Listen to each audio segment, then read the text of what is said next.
r/AskReddit.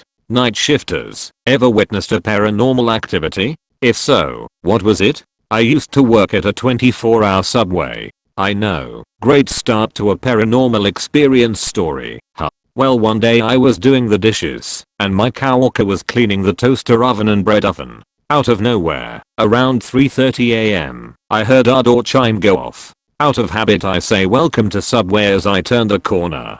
Nobody there. Coworker gone. I thought okay, maybe he hopped the counter and went for a cigarette outside as he did from time to time. Heading back to the sink to finish the dishes, I hear the door chime again. Nobody. Checked the bathrooms. Nobody. What the hell? I ignore the dishes and stand at the front counter, eyeing the doors. Couple minutes later, my coworker comes through the back door, where we get our deliveries. Where'd you go? I asked him, turning towards the back door area. To take out the trash, he replies. Door chime. He does the same thing as me. Welcome to Subway. Turns corner to see nobody there, but this time the door was wide open. Our doors are weighted to where they'll close on their own if you let go of them. Door stayed open for a couple minutes as we stared, then suddenly slammed. Not a windy night, and our doors wouldn't even stay open like that on the windiest of days. Have no idea what caused this, or why it happened on that particular night, but after I got a different job I was told it never happened again. Told my boss about the incident, and we all looked at the cameras. Nobody could explain it. Edit. Typo.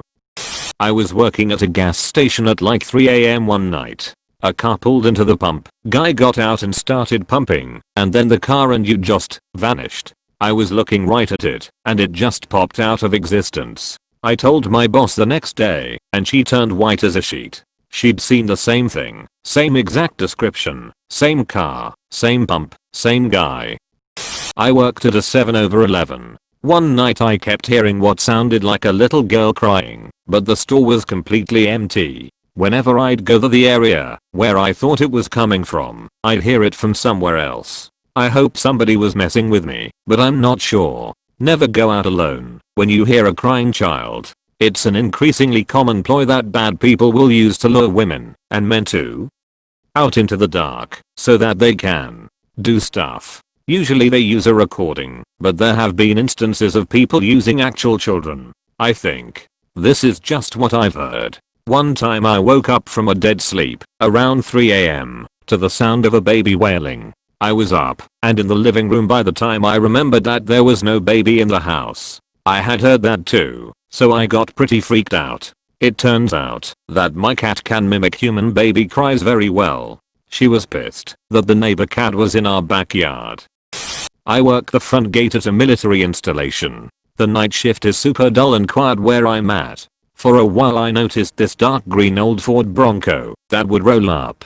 When I would stand out the gate shack, the car would do a 180 and leave. This happened about 2 to 3 times until I finally caught the license plate before it turned. I ran the numbers to my supervisor. He asked me if I was sure. I said I'm 100% certain.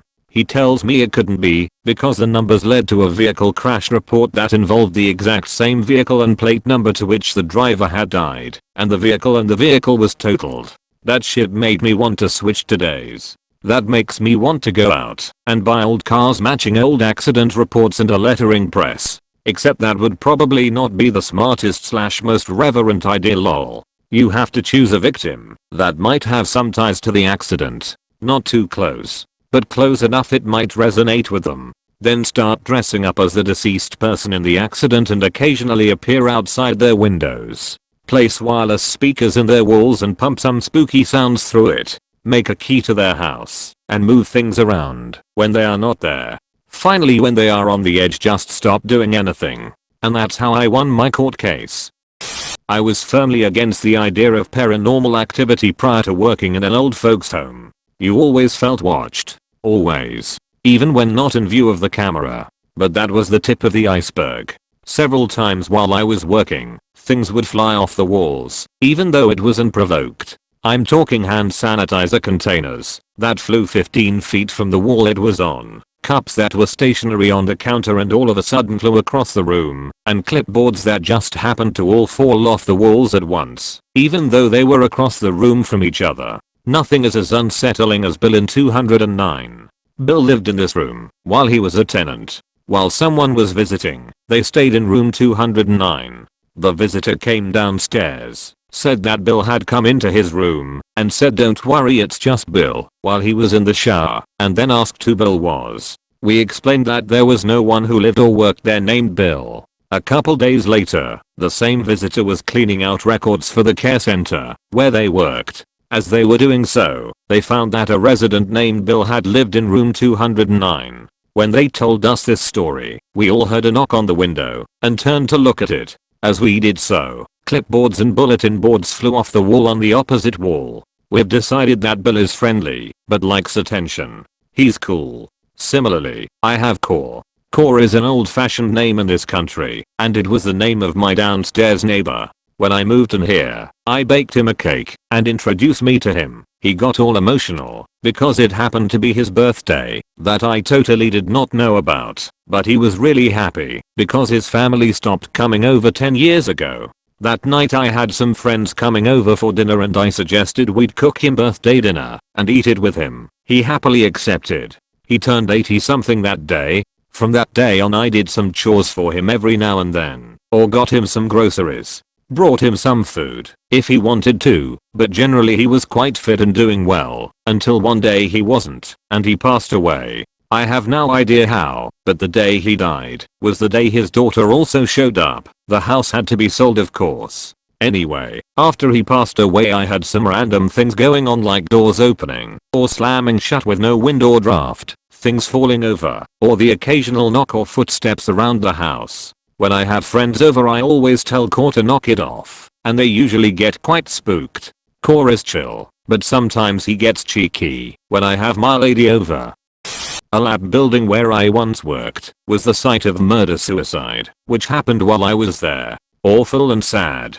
We didn't have shifts per SE, but I had to work late one night autoclaving equipment for the next day's experiment. The autoclave room is right next to the lab where the event took place. I hadn't seen anyone else in the building. After I started the load, I was about to leave the room when I heard a crash outside. I immediately opened the door and saw that all the contents of a table in the hallway had been pushed to the floor. Water bottles, a packet of papers, pens, etc. Since I was right by the door at the time, I would have seen and or heard someone running away. It was against protocol to leave things in the autoclave overnight, so I had to stay an hour and a half to get them out, but nothing else happened. I left the stuff on the floor, though. Didn't want a repeat of that. Not me, but a friend used to work as a night custodian for an elementary school, which the building itself was rather old, built in the 40s maybe. He was the third shift guy, so he took over from the second shift guy at like 9 PM. He was basically there to mop the floors and make sure no one broke in. If he got all of his stuff done, he was pretty much free to do whatever he wanted. Often after he finished doing his work, he'd go hang out in an office because there was a small TV to watch. He said things started off innocently enough. Lights turning on in classrooms where he knew they had been off previously, cabinets and doors opening and closing on their own. He didn't pay much attention to it at first. He was sort of on the fence as to where he believed in paranormal activities, so he just shrugged it off as coincidences. At first, he would go and check the noises out.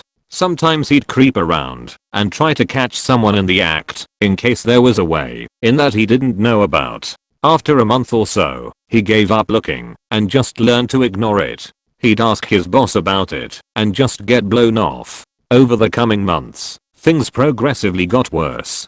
Doors no longer closed on their own, they slammed shut. He heard noises like children playing, sometimes screaming. He'd find trash cans turned upside down. He'd have things thrown at him, but he would be clearly alone with nowhere for someone to hide and throw things at him. He'd contemplated quitting, but he was making good money for being nearly fresh out of high school and he needed the money for family stuff, so he stuck with it.